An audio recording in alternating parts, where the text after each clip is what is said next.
तो ये है सीबीएसई क्लास 10th और बायो का चैप्टर है 5th, मतलब इस बुक का 5th चैप्टर है और बायो का चैप्टर पहला है ये। और इस चैप्टर का नाम था फंडामेंटल यूनिट ऑफ लाइफ, और इसका हम मतलब किसने क्या डिस्कवर किया ये सब कुछ हम कर चुके थे, और सेल थ्योरी भी हम कर चुके थे। और आज हम करेंगे what is cell made up of. ठीक है, तो सेल जो है सेल में और भी छोटी छोटी यूनिट्स हैं, जैसे ऑर्गेनील्स उन्हें कहते हैं, छोटी छोटी, और 3 बेसिक पार्ट हैं उसके। 3 बेसिक पार्ट है। मैं पूछूंगी, पूरी कंसंट्रेशन यही रखनी है। मैंने क्या क्या बोला सब याद रहता है अगर आप यहाँ ध्यान से सुनोगे। मैंने रिपीट करना है, फिर मैं जो मैंने बोला वो मुझे रिपीट करके देना है, मुझे और कुछ नहीं चाहिए। तो नैनिशा ये रूम बंद कर दोगे ऐसे?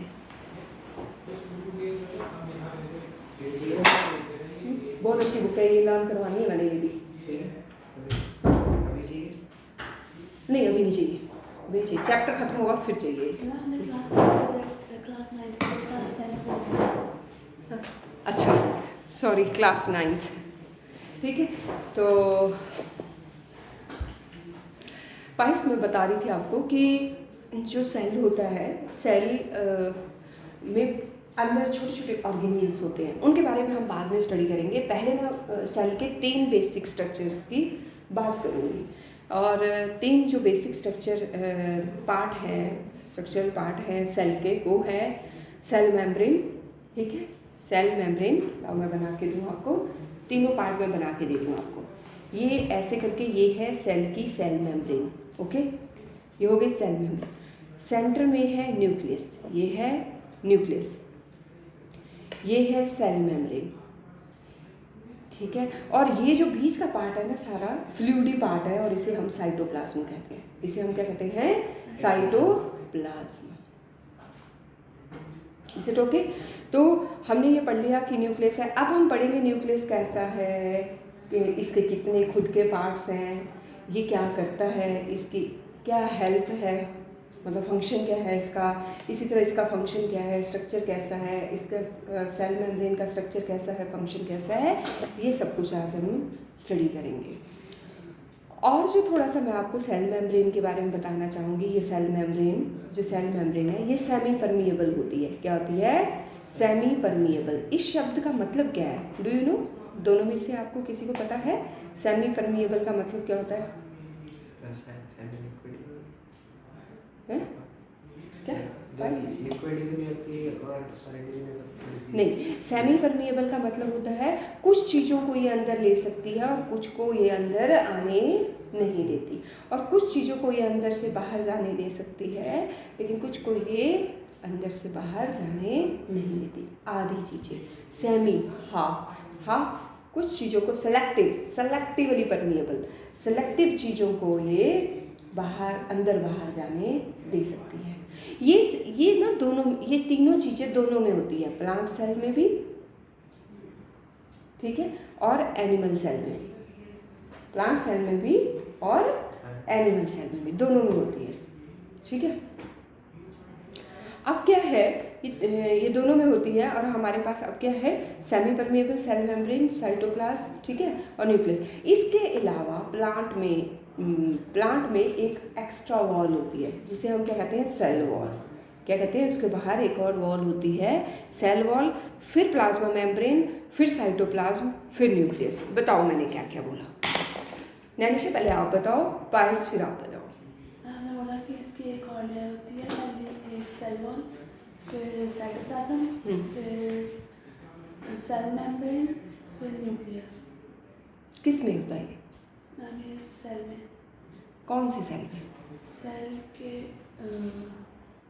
शुरू से बताओ मैंने क्या पढ़ाया।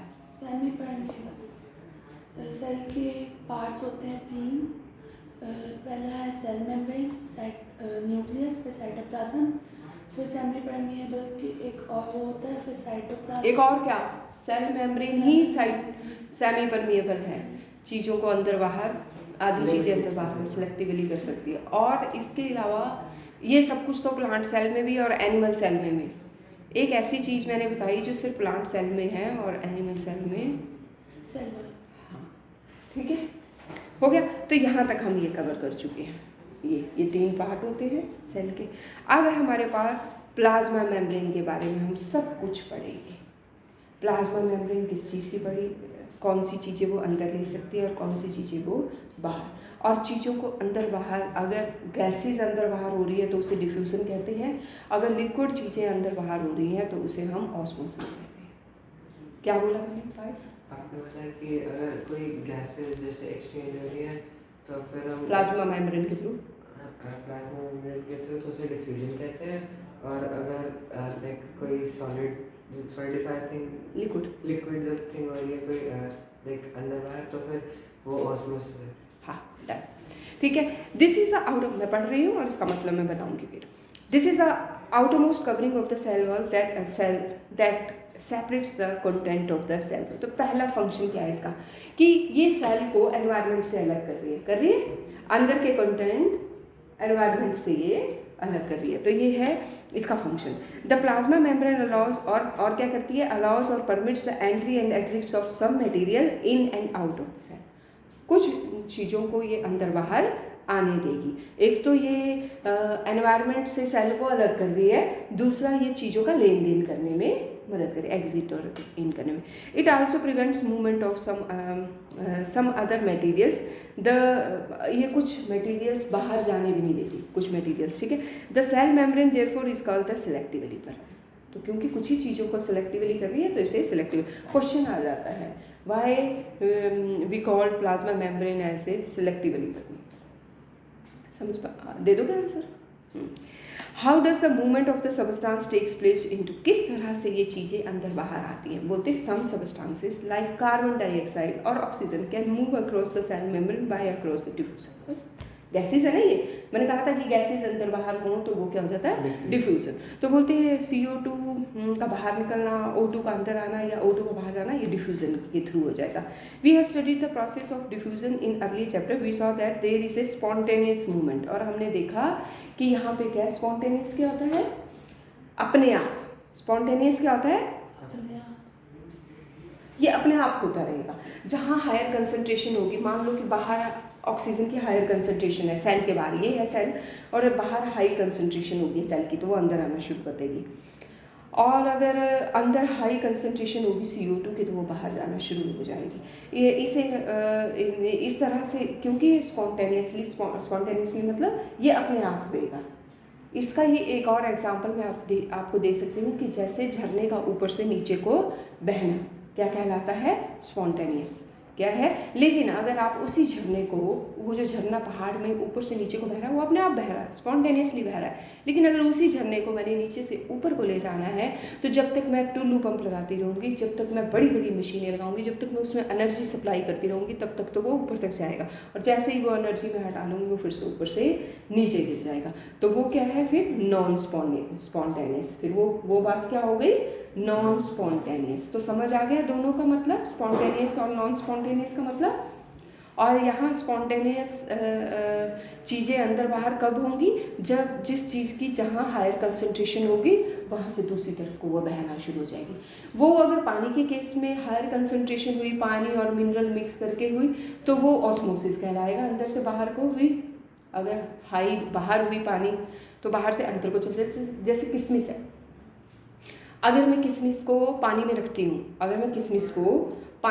हूँ तो क्योंकि पानी की कंसंट्रेशन अंदर कम थी और बाहर ज़्यादा थी तो बाहर से पानी ने अंदर को बहना शुरू कर दिया। तो वो क्या है, क्योंकि पानी है वाटर सब्सटेंस, तो वो क्या है, ऑस्मोसिस। वो क्या है, ऑस्मोसिस, ठीक है। तो यहाँ पे मैंने आपको कितने शब्द क्लियर कराए, डिफ्यूजन क्लियर कराया, ऑस्मोसिस क्लियर कराया, स्पॉन्टेनियस क्लियर कराया। मैं पूछूंगी इन शब्दों के मतलब जब ये टॉपिक खत्म होगा, ठीक है। तो कह रहे हैं of the substance from a region of high concentration to, तो बोलते जहाँ हायर कंसंट्रेशन होगी वहाँ से कहाँ को जाना शुरू कर देगी चीज़ें, लोअर कंसंट्रेशन की। Something similar to this happen in the cells when example substance like CO2 which is cellular waste and required to excreted out of the cell accumulates in high concentration। बोलते ये आपको तब देखने को मिलेगा अगर CO2 ज़्यादा कंटेंट हो गया अंदर सेल के तो आप देखोगे वो धीरे धीरे बाहर को बहना शुरू हो जाएगा। In the cells external environment the concentration of the CO2 is low as compare to that inside the cell. जो कंसंट्रेशन है CO2 की, जो कंसंट्रेशन है CO2 की, वो अगर लो हुई बाहर इनसाइड, तो क्या होगा, बाहर से अंदर को बहना शुरू हो जाएगी। ठीक है, एज सून एज, जब तक ये डिफरेंस मेंटेन रहेगा तब तक डिफ्यूजन होती रहेगी। Is it okay? सिमिलरली अगर O2 का कंटेंट जो है वो क्या है, उसका कंसंट्रेशन जो है अंदर ज़्यादा हो जाए और इनसाइड द सेल नहीं, इनसाइड द सेल कम हो जाए और बाहर ज़्यादा हो, तो वो बाहर से अंदर को बहना शुरू हो जाए। दोनों बातें होती हैं। बोलते water also obeys the law of diffusion. बोलते वाटर भी इसी तरह से इस लॉ को, जहाँ वो हायर होगा वहाँ से वो लोअर कंसंट्रेशन की तरफ को बहना शुरू हो जाएगा और तब तक बहता रहेगा जब तक वो इक्विलिब्रियम में ना आ जाए। तो कह रहे हैं through such selectively permeable membrane is called osmosis. अगर ऐसी ही सिलेक्टिव मेम्ब्रेन के थ्रू पानी और मिनरल्स अंदर बाहर आने लग पड़े तो वो ऑस्मोसिस कहलाता है। बोलते the movement of the water across the plasma membrane is also affected by the amount of substance dissolved in water। अब देखो आप ध्यान से, बोलते मैंने वो पानी तो लिया था, लेकिन पानी में ना किशमिश डाली मैंने और उसमें नमक भी डाल दिया, उसमें चीनी भी डाल दी और पानी की क्वांटिटी कम हो गई। पानी की क्वांटिटी बाहर कम है और क्या हुआ, मैंने उसमें और चीज़ें भी बहुत डाल दी, पानी भी डाला पर और बहुत चीज़ें डाल दी, तब फिर वो धीरे धीरे जाएगा। अगर हाई कंसंट्रेशन, फिर भी थोड़ी सी हाई है कंसंट्रेशन अगर बाहर, तो वो फिर वो धीरे धीरे अंदर को, इतनी स्पीड से नहीं जाएगा। अगर बाहर पानी के अंदर जो है मैंने उसमें गोलमाल नहीं किया होता, वो चीज़ें नहीं ऐड की होती, तो जल्दी से पानी उसमें चल जाता, तो वो रुकावट पैदा कर रहा है किशमिश के अंदर जाने के लिए। तो बाहर जो है और चीज़ों की अगर कंसंट्रेशन ज़्यादा हुई तो वो क्या करेगी, वो इफेक्ट करेगी किसको, ऑस्मोसिस को। किस प्रोसेस को, ऑस्मोसिस को। तो ये कह रहे हैं ऑस्मोसिस, तो कह रहे हैं affected by the substance dissolved in the water, thus osmosis is net diffusion of water across a sector. तो ऑस्मोसिस कुछ नहीं है, डिफ्यूजन ऑफ वाटर है। ठीक है, डिफ्यूजन ऑफ वाटर है, higher concentration to lower concentration of the solute. ठीक है, तो इस तरह से अगर आपको ये समझ नहीं आया है तो इन्होंने अलग अलग एग्जांपल देके समझाने की कोशिश की है। 3 सिचुएशंस दी है आपको, एक आइसोटोनिक सिचुएशन, एक हाइपरटोनिक सॉल्यूशन और एक दी है आपको हाइपोटोनिक सिचुएशन। ये कैसी सिचुएशन है, इनमें क्या है, ये सब कुछ हम अभी देखेंगे। आइसोटोनिक, आइसोटोनिक का मतलब होता है सेम कंसंट्रेशन।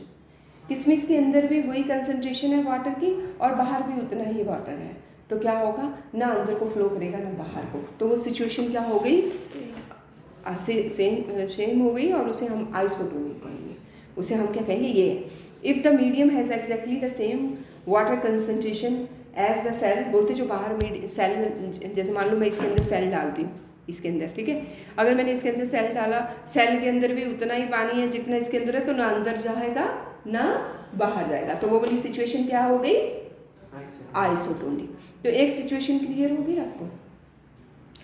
तो बोलते हैं अगर आपने इसका एग्जांपल लेना तो water crosses the cell membrane in both direction but the amount goes. बोलते हैं अगर फ्लो भी करेगा तो बोथ डायरेक्शन में करेगा, जितना बाहर आ रहा है उतना ही अंदर चला जाएगा, तो एक बराबर करेगा, तो वो सोल्यूशन क्या हो गया, आइसोटोनिक है। If the medium surrounding the cell has the higher water concentration. अब मैंने जो सेल डाला इसके अंदर, मान लो ये सेल है और ये कंसंट्रेशन हायर है, तो क्या होगा, यहाँ से पानी अंदर को फ्लो करना है, और उस सिचुएशन को हम हाइपोटोनिक सॉल्यूशन कहते हैं। उस सिचुएशन को हम हाइपोटोनिक सॉल्यूशन कहते हैं। Is it okay? ये भी हो गया।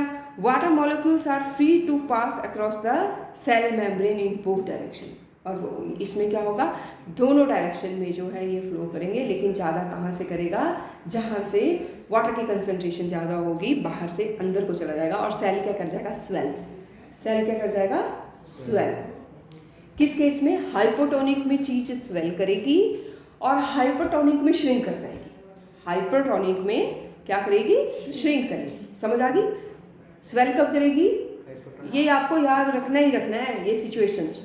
देखो, आइसोटोनिक में ना श्रिंक करेगी ना स्वेल करेगी, हाइपोटोनिक में स्वेल करेगी। ब्रेन में डाल लो इस बात को, ठीक है। सॉल्यूशन हाइपोटोनिक एमसीक्यूज आ गया, सॉल्यूशन हाइपोटोनिक है, नीचे ये डाला गया, बताओ उसका क्या होगा, वो श्रिंक करेगा, वो सेम रहेगा, ऐसे ऐसे करके क्वेश्चंस आएंगे, तो वो आपको सॉल्व करने होंगे।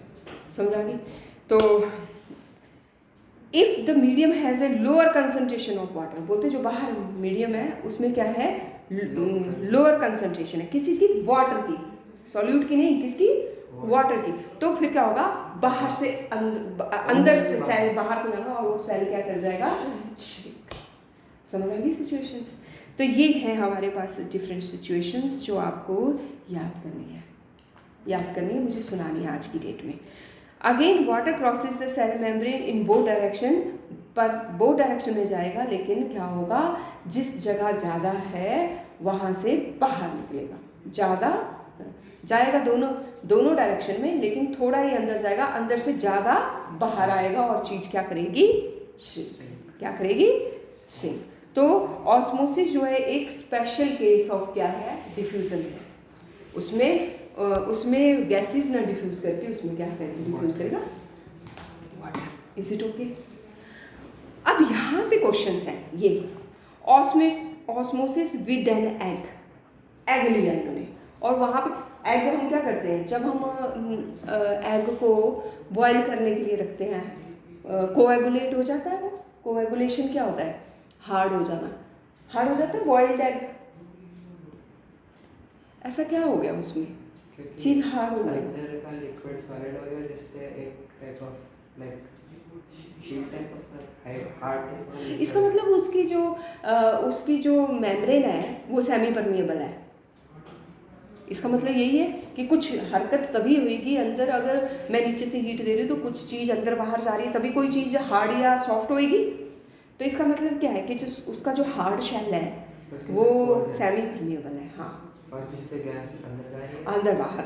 अब देखते हैं कि मतलब क्या गया, वाटर गया या क्या चीज़ गई, लेकिन क्या हुआ कि उसमें फ़र्क तभी पड़ रहा है क्योंकि उसकी मेम्ब्रेन सेलेक्टिवली परमिएबल है, और वो मेम्ब्रेन किस चीज़ की बनी हुई है, उसकी CaCO3 की। ये क्वेश्चन 1 नंबर में आ जाता है, कैल्शियम कार्बोनेट की बनी हुई है, इसी टू के कैल्शियम कार्बोनेट की। Let us study. Remove the shell off an egg by dissolving it in dilute hydrochloric acid. किस में डिसॉल्व करना है, हाइड्रोक्लोरिक एसिड में उसका शेल जो है आपने रिमूव कर देना है, एसिड डालना है उसके ऊपर और उसका सेल जो है वो रिमूव कर देना है। शेल मोस्टली किस चीज़ का बना होता है, कैल्शियम कार्बोनेट का। क्या डाल के रिमूव किया, क्वेश्चन आता है 1 नंबर में कि HCl क्यों डाला, तो किस लिए डाला, शेल रिमूव करने के लिए। शेल किस चीज़ का बना है पायस, किस चीज़ का बना है, CaCO3, calcium carbonate. Calcium carbonate का एग का शेल बना हुआ है। एग का शेल किस चीज़ का बना है, और उसको रिमूव करने के लिए हमने क्या डाला, हाइड्रोक्लोरिक, जिसको हम फार्मूला की फॉर्म में क्या कहते हैं, सिंबॉलिक फॉर्म में HCl। क्या कहते हैं, HCl। तो हमने एग लिया, एग का शेल रिमूव किया किस चीज़ से, डाइल्यूट हाइड्रोक्लोरिक एसिड से, और शेल किस चीज़ का बना हुआ था पायस, CaCO3। उसको मतलब हम उसमें वर्ड्स में कैसे कहते हैं, कैल्शियम कार्बोनेट। क्या कहते हैं, Ca का मतलब कैल्शियम और CO3 का मतलब कार्बोनेट। ठीक है, ये सीखना ही पड़ेंगी ये चीज़ें। ठीक है, तो कैल्शियम कार्बोनेट हमने रिमूव कर दिया। A thin outer skin now encloses the egg, और वो जो बिल्कुल थिन पतली सी लेयर होती है एक एग के ऊपर, सिर्फ वही है, शेल रिमूव कर दिया है, सिर्फ वो पतली सी लेयर रह गई है एग के ऊपर। पुट द एग, अब डालो एग को किसमें, प्योर वाटर के अंदर, और ऑब्जर्व करो 5 मिनट के लिए रखो और उसको ऑब्जर्व करो। स्टार्टिंग से फिर से हम बात रखते हैं अपनी। एग का शेल रिमूव करना है, उसके ऊपर HCl डाल के। अब उसके ऊपर जो पतली सी लेयर है सिर्फ वो रह चुकी है, और हमने अब उसको 5 मिनट के लिए पानी के अंदर रख दिया। रखने के बाद एग क्या करेगा, स्वेल कर जाएगा। The egg swells because water जो है वो ऑस्मोसिस के थ्रू बाहर से, क्योंकि अंदर वाटर का कंटेंट कम है और पानी में तो सिर्फ पानी है और कुछ नहीं है, जबकि एग के अंदर लिपिड भी है, प्रोटीन भी है, लिपिड जिसे हम फैट कहते हैं वो भी है, और ठीक है, ठीक है। तो वो सब कुछ होते वो है, इसलिए जो है वाटर कंटेंट जो है वाटर जो है ज़्यादा